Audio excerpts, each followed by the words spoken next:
So last Friday was a fantastic day for all of us Star Wars fans to be a part of. It's something so many people have been waiting for so long. And all I can think is, for the people who have been watching Star Wars since '77 when A New Hope dropped, they never got to see something like this before from a very specific character that we all knew should have been this specific way in 7, 8, and 9. Now, if you haven't seen The Mandalorian, you haven't seen the episode, please turn away, don't watch this video. It's going to be spoiler heavy. I'm not going to get into the story per se of season 2 of The Mandalorian, but I'm going to be dropping some very big names and some very big moments that if you haven't seen it and you're interested in seeing it for yourself, don't watch this video. I don't exactly know where this video is going to go because I simply want to voice my excitement for what we saw on Friday. And I might just go on a tangent here. So first of all, I just want to say that having Luke Skywalker come back is one of the best things Disney has done since they acquired Lucasfilm and Star Wars almost more than 10 years ago. This is exactly what I meant when we always should have saw Luke in this light. And it's something the sequel trilogy completely butchered and failed on. And there's nothing wrong. You know what? I'm not going to get into sequel discussion because I I personally hate them. I know there's a lot of people who do like them. I do think there is more people who dislike them than like them. I think there are more people who actually despise them than dislike them. I'm not one to say that Luke Skywalker is my favorite hero of all time. I'm not one to say that Luke Skywalker is my favorite Star Wars character of all time. I've mentioned multiple times on this channel that characters like Vader and Obi-Wan and Darth Maul, you know, some of the old Legends characters that aren't canon in Star Wars anymore, some of those characters are my favorite Star Wars characters. Although Luke Skywalker, I think for any Star Wars fan, has to have a special place in every Star Wars fan's heart. You can sit here all day and talk about how Darth Vader and Anakin is the essence of Star Wars, and the whole entire saga relies on that character, because without Anakin there's no Darth Vader, and without Darth Vader there's no Star Wars. But the beautiful thing about Luke is, if you take the whole Chosen One prophecies, that Anakin is the Chosen One, Luke being the catalyst to the Chosen One, Luke is the person who rights the wrongs of the Chosen One, his father. And there's so much of Luke that actually is embodied by Star Wars, and there's so much of Star Wars that is actually embodied by Luke, that he is just as vital as Anakin, and arguably might even be a little more vital than Anakin himself. Given the right argument, you could probably convince me otherwise, that maybe Luke is more important than Anakin. That's off topic. With that being said, we finally got to see Luke show up in The Mandalorian, and it was beautiful. So many fans around the world who have not just fallen in love with this Mandalorian TV show, but have fallen in love with Star Wars over the years. Whether you've been a fan since the 70s and 80s, whether you've been a fan since the prequel trilogy, whether you're recently just a fan, to understand the importance that Luke offers to the overall picture of the Skywalker saga, and to see what they actually gave us by the end of this season of Mandalorian is beautiful. A lot of emotion weighed down on that episode. A lot of emotion weighed down on all of us. He's meant to be a hero to all the kids out there, that there's always a hope, and you can always have that. And it's the idea that this kid put his mind to something. You know, he grew, he learned patience, he learned trust, he learned dedication, You know, and that's Star Wars as a whole too, is the idea of discipline and lessons. Star Wars is really about fathers and sons, or children and their parents. And I think one of the most important things about Luke's arc, it comes from Return of the Jedi, when he finally faces down Vader and the Emperor by himself. And the Emperor is trying so hard to turn him to the dark side, and he just won't do it. You know, he slips from time to time, he fights his father. And even too, when Vader is trying to hang on to that last little bit of hope, sorry, I shouldn't say hope, wrong choice of words. When Vader is trying to hold on to that last little bit of dark side in him, thinking that there is no hope, there is nothing Anakin Vader can do to redeem himself, when he tries to turn Luke to the dark side. Luke, like I said, slips from time to time in that final scene against Vader and the Emperor. But still, at the end of the day, Luke says no. Luke drops his weapon, refuses to kill his father, refuses to take his place by the Emperor's side. And even in all of these tough moments, seeing his rebellion fall to the Empire and his friends and family on Endor potentially dying, refusing to kill his father, and standing up to the most powerful man in the galaxy, he throws his weapon away and he says, I know there is still good in my father. Someone who is faced down with a bitter end, with what seems to be almost no hope, he still stands up to the most powerful man in the universe and says, I will not join you. That is a hero, and that's a hero's journey. Luke was that for everyone. Luke was that for all the 10-year-old boys who watched Star Wars back in the 80s.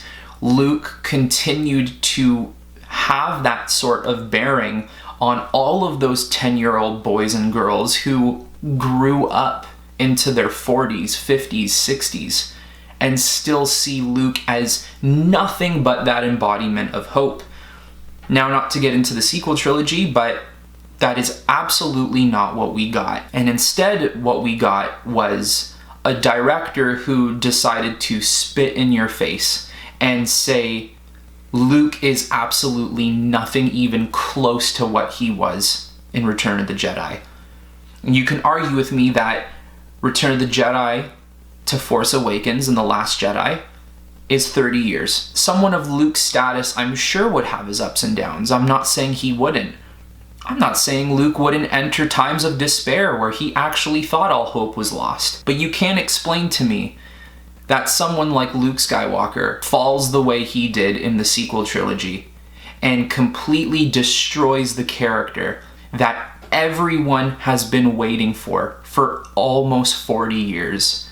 A tie-up on the Skywalker saga, and you see nothing but failure from the eyes of a man who stared down his evil father and the evil emperor and said no. Awful. Maybe to a lot of people you might think like, come on, it's just a movie. Who cares? It's not that big of a deal. People have their own opinions, people can do what they want, and fair enough. But I think to take in what Star Wars has meant to so many people, to millions, if not billions of people who have ever watched Star Wars, it's more than just a movie. Like I said, it's life lessons. And more than life lessons, it's emotional support. Star Wars has helped so many people get through so many hard times. It can be a comforting thing for a lot of people. You know, Star Wars is so good at showing you that even when you are in your darkest of times, you can get up, brush it off, move on, and there is a brighter future ahead of you. And not to go into a tangent about the sequel trilogy, but the sequel trilogy never did that. And it never showed that. And hey, if it did, it absolutely did not do it properly. Seeing Luke in the Mandolorian of this season finale really is it's for me it's heavily emotional. Because like I said, Luke, man, wow.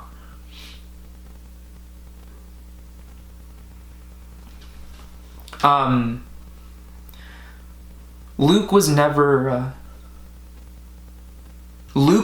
my favorite, in a sense. I still have a absolute mutual respect for him and the character he is and what he brings to Star Wars and people in general. So because of that respect, I know how vitally important it is to all of us in the Star Wars fandom, and how vitally important it is to keep a character like his true. In The Last Jedi, he loses a temple of, I don't know how many, 20 Jedi, including his nephew, to Snoke. And he says, I can't do this anymore. I'm a failure. I'm gonna cast myself away where no one can find me, and that's it.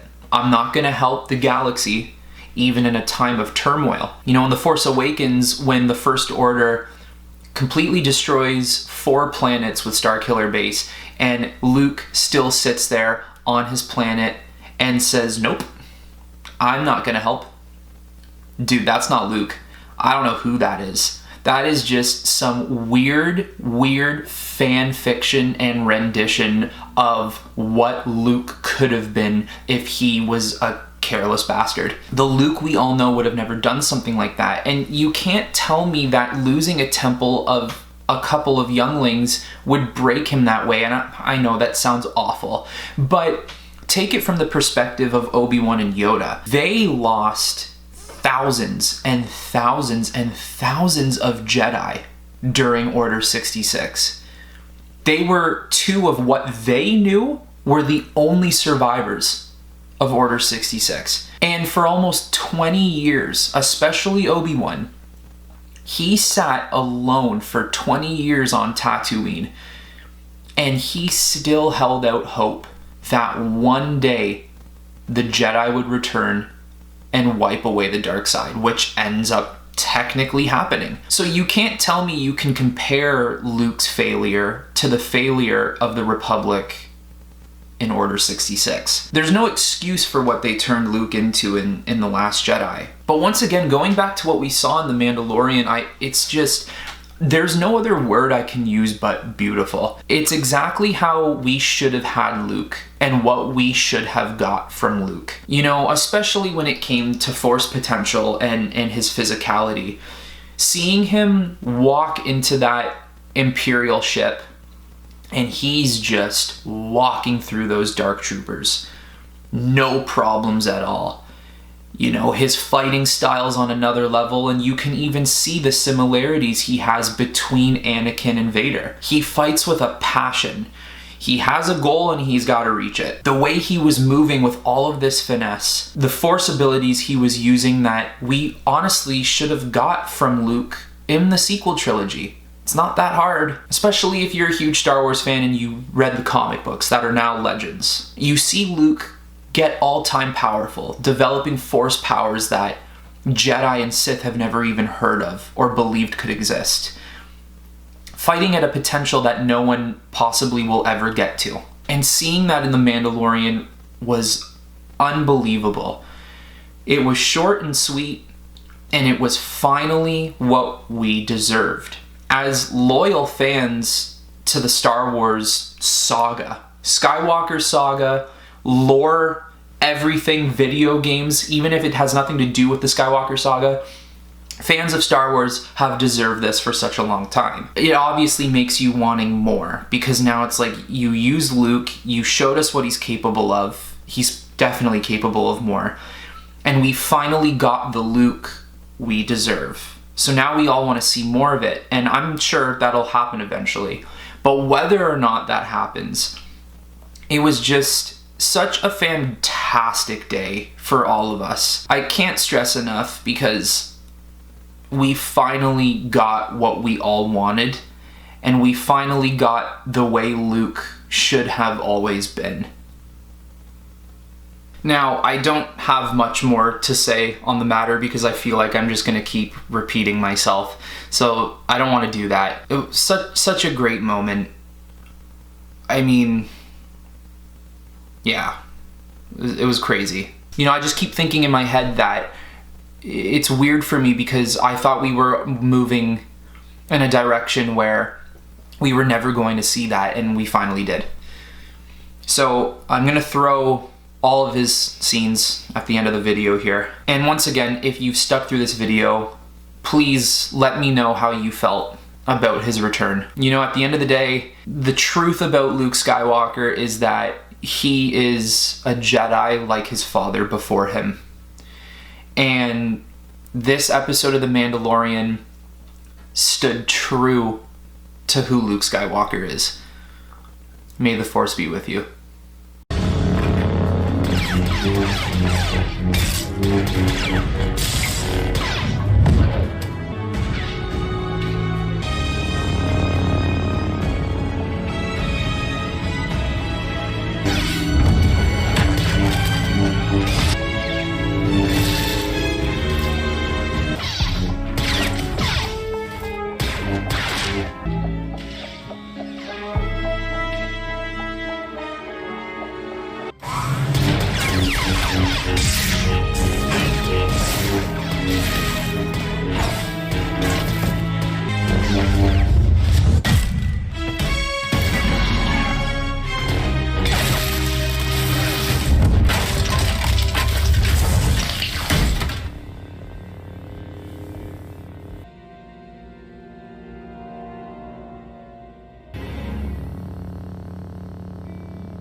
Are you a Jedi?